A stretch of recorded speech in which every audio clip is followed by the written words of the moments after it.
In this video, I'm going to show you how to correctly subscribe to Vintley.com. So as you see on the dashboard, the video player here, there is a subscribe button up on the top left. If you click it, it's going to take you to twitch.com where you can see the different tier subscriptions. One for $4.99, one for $9.99, and one for $24.99.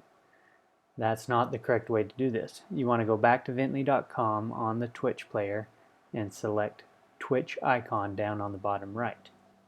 Here it will take you to Twitch TV/Vintley TV. Make sure it says Vintley TV. And on the top right you'll see a purple button. It will say resubscribe or subscribe. Click that. Here you'll also see the list of tiers that you can subscribe with. But this one shows you the subscribe for free button. This is the one you want to select. That's the button that will allow you to subscribe to Vintley TV for free. If you go back to Vintley.com, then on the Twitch player you will then see the purple button says subscribed.